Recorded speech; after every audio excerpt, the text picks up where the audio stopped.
आज हम class 12 NCERT की कहानी द लॉस्ट स्प्रिंग को बिल्कुल पूरी डिटेल में और कहानी की तरह समझेंगे।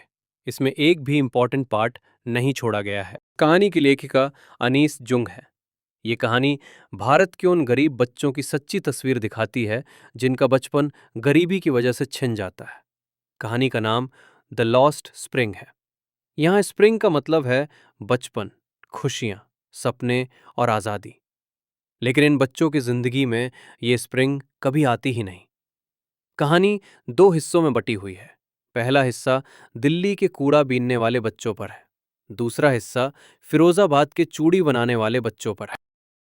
पार्ट 1, साहेब आलम, कूड़े में छुपे सपने। कहानी की शुरुआत एक छोटे से लड़के से होती है जिसका नाम है साहेब आलम। वो दिल्ली की सड़कों पर कूड़ा बीनता है। लेखिका जब उसे देखती हैं तो पाती हैं कि वो हमेशा नंगे पांव रहता है, चाहे गर्मी हो, सर्दी हो या बारिश। लेखिका उससे पूछती हैं, तुम जूते क्यों नहीं पहनते? साहेब हंसकर जवाब देता है कि उसके पास जूते नहीं हैं। कभी वो कहता है कि माँ ने मना किया है और कभी कहता है कि उसे जूते मिले ही नहीं।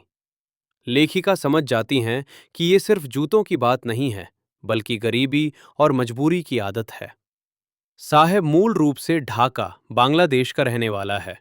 वहां बाढ़ आ गई थी जिसने उसका घर, खेत और सब कुछ नष्ट कर दिया। मजबूरी में उसका परिवार दिल्ली आ गया। अब वे एक झुग्गी बस्ती में रहते हैं। साहेब और उसके जैसे बच्चे रोज कूड़े के ढेर में कुछ ढूंढते रहते हैं।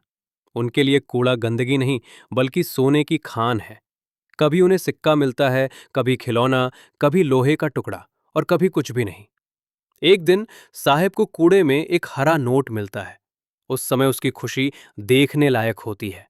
वो नोट उसके लिए किसी खजाने से कम नहीं होता।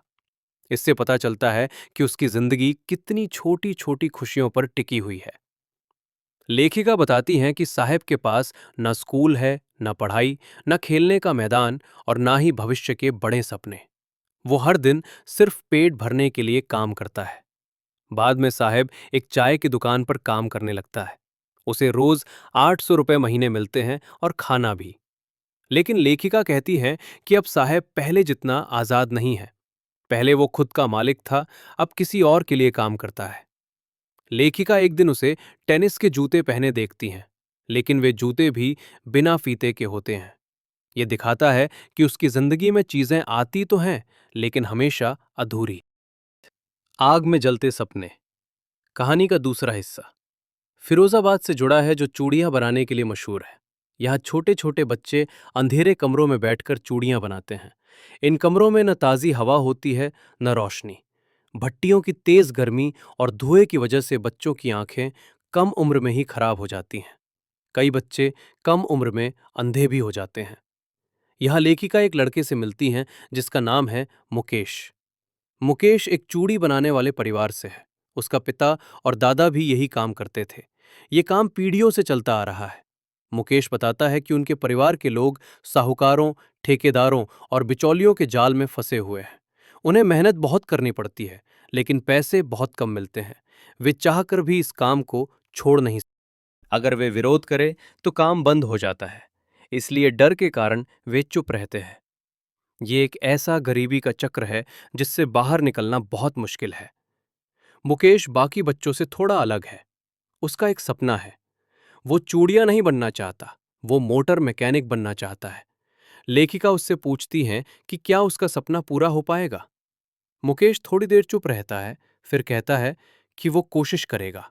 वो जानता है कि रास्ता आसान नहीं है, लेकिन फिर भी सपने देखना नहीं छोड़ता। चूड़ियों का प्रतीकात्मक अर्थ, कहानी में चूड़ियां सिर्फ गहना नहीं है, वे उन औरतों की कैद का प्रतीक हैं जो गरीबी और परंपराओं में जकड़ी हुई हैं। बच्चों की आंखों की रोशनी और औरतों की जिंदगी, दोनों ही इन चूड़ियों की कीमत चुकाती हैं। द लॉस्ट स्प्रिंग हमें ये सिखाती है कि गरीबी बच्चों से उनका बचपन, शिक्षा और सपने छीन लेती है। साहेब और मुकेश मेहनती हैं, लेकिन हालात उन्हें आगे बढ़ने नहीं देते। ये कहानी समाज और सरकार से सवाल करती है कि जब तक गरीबी, शोषण और बेरोजगारी खत्म नहीं होंगी, तब तक इन बच्चों की जिंदगी में कभी स्प्रिंग यानी खुशियों भरा बचपन नहीं आएगा।